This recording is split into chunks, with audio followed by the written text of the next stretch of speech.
Hello and welcome, this nice fellow behind me and this nice soup in front of me is my entry to the 2025-2026 Kibo building competition. If you're confused by any of that, don't worry, the explainer here is here to explain. Hi, I'm the explainer. When I say Kibo, I'm referring to the Minecraft competition hosted by Builders Refuge every year. This is the 7th year. This is the 2nd year I participated. I participated last year as well. The main goal of this competition is that it is organics focused only, meaning no buildings and stuff, no structures. This year's theme, every year it has a theme, this year's theme was culinary creations. So why soup then? Well, the explainer went home, unfortunately, so you've just got me. So I'll do my best. The reality is there is no deep reason for why I built soup with the prompt culinary creations, other than the fact that I really just wanted to get away from building depressing things. I mean, if you saw my competitions video about my competitions last year, both of my entries were just kind of sad. And I was getting tired of that, so I scrapped my original idea of doing a sad thing and waited until 3 days into the competition to try this. A lot of firsts for me in this competition, including garlic bread and human eyes. And the spoon. I built it with 40 minutes left. I really ran out the clock on this one. You know, starting 3 days late really didn't help. Okay, so there is a little bit of lore because I need to have some depth in order to score high on the clarity category. So it's supposed to be, this build, kind of a representation of how we play with our food, I guess. Is it one-to-one related to culinary creations? No, but it's as close as I thought I could get. It's not something I spared too much brain expense mulling over. I just wanted to get something fun done, and this was that fun thing. So let me talk a little bit about some of the techniques and further the ideas behind them, and then I'm going to show you some of my work in progress so you can see the mess I made. You can kind of see a little bit of it over there, and then there's more in there. Spoiler alert on the torso, he originally did have arms. But let's focus first on, I don't know, maybe this carrot guy. You know those really weird mutant carrots you sometimes get that just happen to grow that way? I wouldn't call them mutant. That's pretty regular for carrots. I wanted to make that into a creature, so that's why this is the only sort of non-humanoid creature.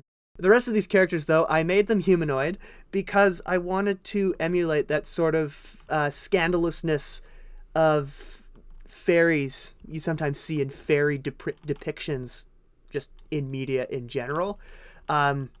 So yeah, I made them humanoid and I gave them butts and made them hold hands. I just wanted to be more playful than anything else.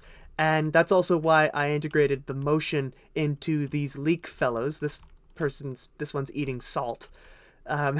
This is just default glass panes. When they're not connected to anything, they just have a bottom texture and a top texture. So it makes really good particles. And then this fellow, of course, is doing a nice cannonball. Well, kind of a cannonball. The character I easily spent the most time on, though, is this tomato fellow in the center. Tomatoes are difficult to build in Minecraft because of their shininess. Minecraft, of course, doesn't have the lighting engine to make things shiny unless you use a certain shader or other third-party add-on. It's really not possible, so you have to use coloring in order to make that seem that way. I also tried to incorporate a reflection with the soup. That's why the underarms and under legs are shaded with oak. And then the front here is supposed to be a bandolier, whatever it's called, of tomato flowers. And then I just did a tomato leaf as a shoulder pad. I know tomato leaves typically don't grow on the same vine as their flowers. However, I thought that was excusable in this moment because I wanted a shoulder pad and I didn't want to do any extra work. Tomatoes also sometimes have orange spots or just lighter spots, and they get splotchy. And so the orange also serves that purpose, which leads me kind of into some of the issues that this tomato guy has.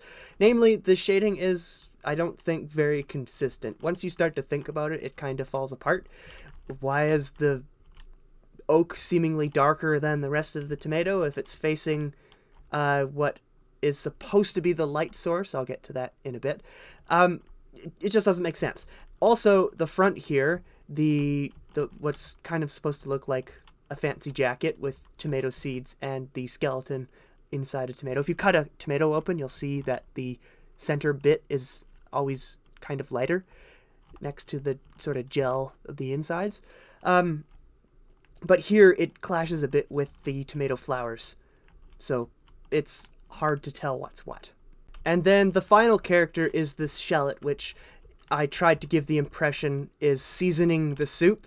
That's why it's got a bit of a belt full of herbs. This one was tough, I think partially because the coloring is so not Minecraft. It was really difficult to find a color that fit in Minecraft, so I ended up having to blend a whole bunch of oranges and magentas together to make kind of something that works. The belt is supposed to be an onion ring, but I don't think it comes across as an onion ring.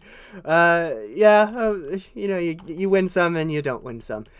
However, I do think the jacket as like the onion or the shallot skin does work. You know how they have the crinkly skin that peels off really easy? That was my attempt here. So I mentioned earlier that the soup is supposed to be the light source. However, it doesn't look super prominent right now, and that's because this isn't the way you're supposed to view the build. It's actually supposed to be nighttime. Most of this is light blocks that I kind of haphazardly smeared on the build, around the build. On the second last day, it was quite a rush job, meaning I did end up leaving some spots blank, but we don't need to pay attention to those. What we do need to pay attention to is that I was very careful with how I lit the place up, and that also includes world light. You might have noticed this earlier. This is actually a grid of ice and glass, and it is designed to cast a slight shadow on the build. Now, usually Minecraft shadows are just on and off, and there's a tiny bit of gradient between. However, we can use that gradient to our advantage by making a perfect grid. If it's a perfect grid between something that is considered transparent by the world lighting, glass, for example, and something that isn't, like ice, then we can create sort of half shadows. If I change this back to day, you might be able to see a slight discrepancy on the ground down here.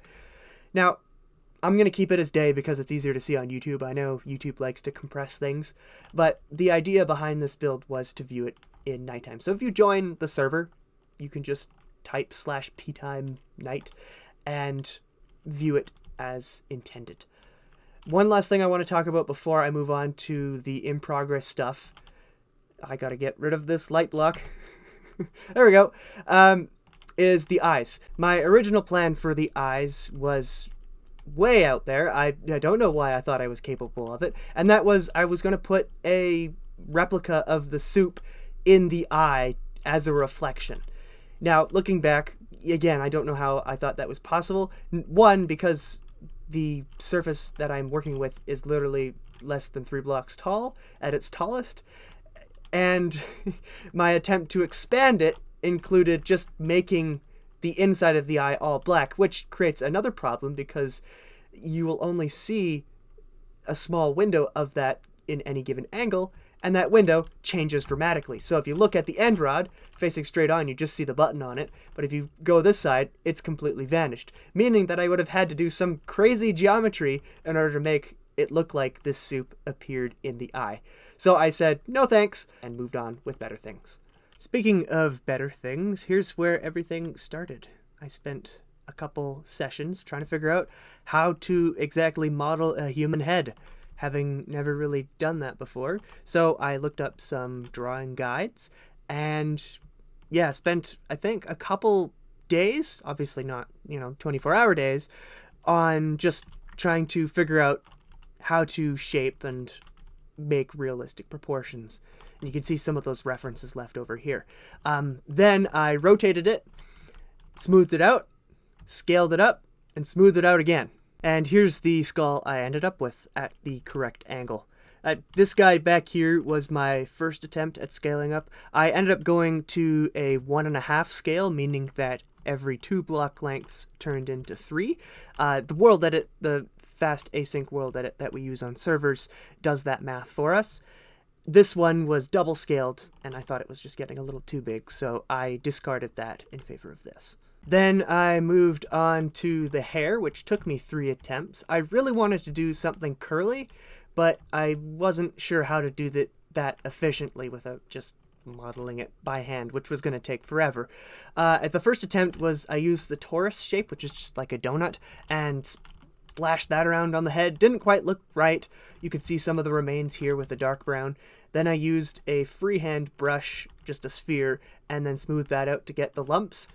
And I tried the loft tool, here's some remains of that over here, to get curls, and it was taking too long, it was looking too swoopy, I wasn't fond of that. And so my third attempt was these cylinders, which I've punched spherical holes out of on either end. So all I did was make these and then copy paste them at different rotations into the freehand brush hair. After which I went through with the Axiom modeling tool to make the individual strands you see in orange. The bowl and plate are nothing super special, they're just some spheres that I've cut the tops off of, and then hand smoothed and hand colored using the Axiom symmetry tool, which was very handy. It cut the time in half. Instead of copy pasting manually with commands, it just placed 4 blocks when I placed 1, which was really helpful to have. And yeah, it was a great procrastination tool because this sort of thing, smoothing this was nice because I could just listen to a podcast and turn my brain off and just kind of go at it. So definitely spent longer than I should have on this, which is why it's super over detailed compared to most of everything else. After I finished the face, I used this shape here, I forget exactly how tall it is, as a ruler to proportion out the torso and arms and hands relative to the head. Now, you again might have noticed, as I mentioned before, that he has no arms. That was because this torso, even though it is technically correct, anatomically speaking, at least according to my ruler, it looks, well, the pose is a bit awkward. The hands as fists were a bit awkward. I didn't really have time to make a second hand, so I just flipped that one. And because I made the elbows at different angles, this hand is further forward than that hand, which makes, from certain perspectives, this arm look longer than this arm, even though they're the same length. By the final day, I knew that I didn't have time to rectify any of this, so I just cut them off at the elbow, repositioned the shoulder, and resmoothed everything else. The sweater itself was actually quite fun to model. The collar is a torus, like another donut, and then the wrinkles were just me using I believe it was the sculpt brush in Axiom, and then just smoothing it out manually with the smoothing tool and by hand. Then finally, I took a stab at the character designs. This was probably about a week and a half into the competition, so I'm not managing my time well at this point. Here's how I did it. So all I did was standardize a torso height and then arm and leg lengths. Then I split the torso in half to allow for bends at the waist, and then just used the Axiom tools, copy-paste tools, to roughly pose each character in the pose I thought they'd be, with the yellow as the base block. And then I went through with a different color block to add muscle and tension and smoothing where I thought necessary. I'm concise with my explanation here, but this did probably take me the longest out of anything. It was very time consuming, and part of that was just the want to get the perfect pose. And of course that wasn't happening, so I just kind of had to swallow that fear and deal with what I had at a certain point. That's something I don't talk very much about, but this sort of creation process, you get that feeling a lot, and it can be hard to deal with, and sometimes you just have to put it aside and work with what you make. One thing I forgot to mention earlier is that the mushroom block I used as the base texture is designed so that this side looks dark and this side looks bright. And that's because the south side and the down side of the mushroom block was set to false, meaning that it shows the insides of the texture there. And that appears a little bit in the final build as well.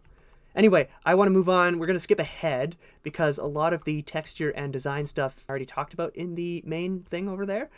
But some of the trials and tribulations I have not touched on yet are the bread.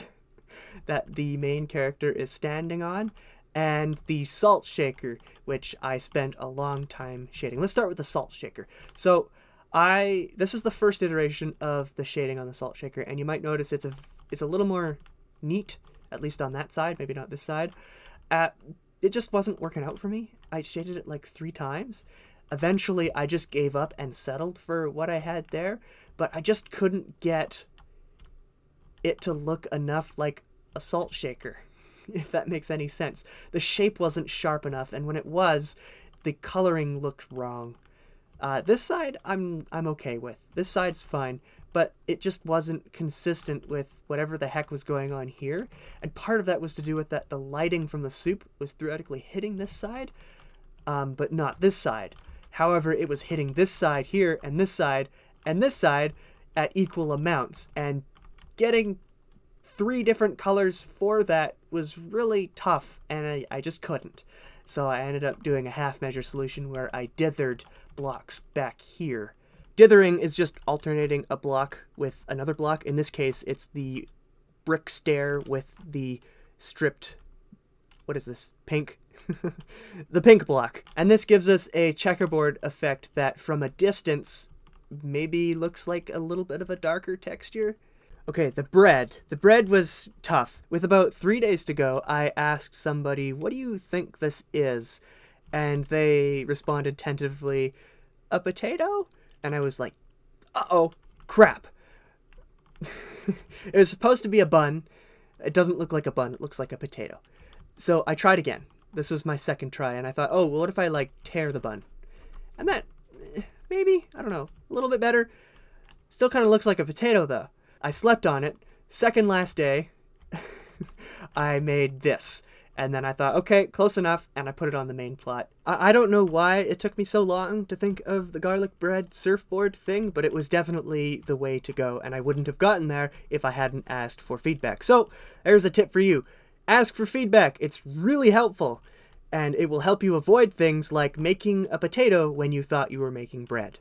And that's pretty much everything I want to say about my build. I've talked a long time, I realize. I got 40 minutes of recorded footage, which is far too much. So, to finish off the video, why don't I start talking about some of the other amazing entries. Hi, sweetheart. My cat's hungry. It's almost her lunchtime.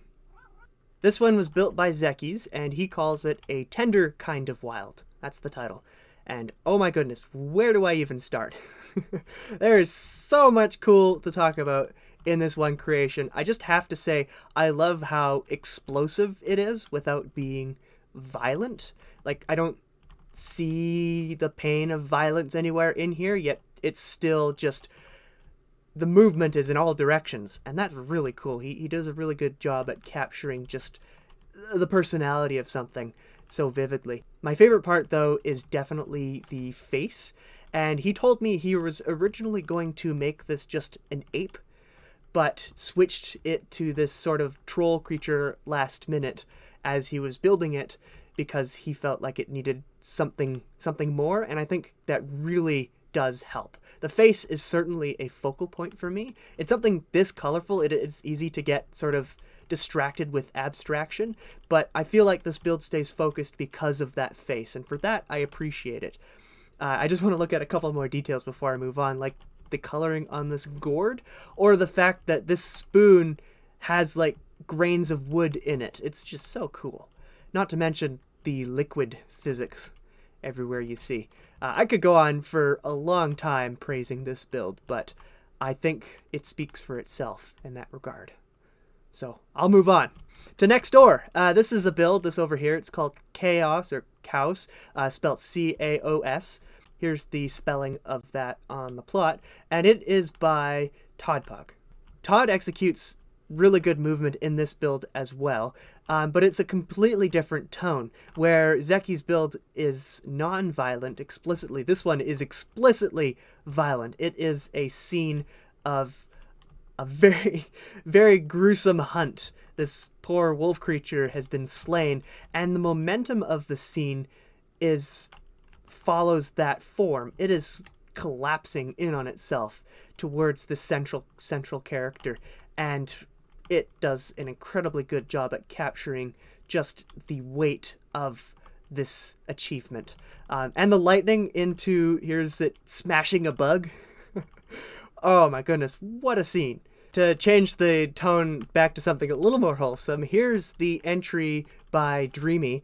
And if you know her, you'd immediately be able to tell it was her, because this is very distinctly her adorable style. I gotta say though, my favorite part about this build is just how characterful, if that's a word, how characterful the furniture is. It's just, there aren't any flat, straight lines in this build. It's all crooked and over the place like a cartoon, and that really fits aesthetically well with her organic style. All around, just such a wholesome build. Okay, finally, there is Spritzu's build. Now, Spritzu started the competition very late and didn't get a chance to fully finish his vision, but he did end up submitting this, and I think it stands on its own as something pretty cool. Like Zekiez' build, it is very much an explosion of just movement. Sweetheart, in a bit. And I gotta say, it's hard to pick a favorite part, but if I was forced to, I would say this character's hair. He calls it sweet and salty, and yeah, sweet and salty. We got a sweet character doing sweet things with some sweet ingredients, and we got a salty character with a kebab mace. Great stuff. I'm just coming closer down here to look at this little roll. Isn't it adorable? What a competition, huh?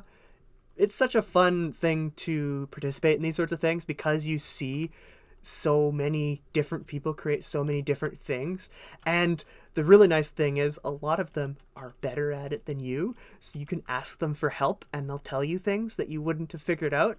And you can get better just by talking to them. It's fantastic. I highly recommend. Even if you don't think you're up to the standard, participating in competitions like these is a fantastic way to improve your own building style and to push yourself in ways you wouldn't have pushed yourself before. Alright, that's it for me. Thanks for watching.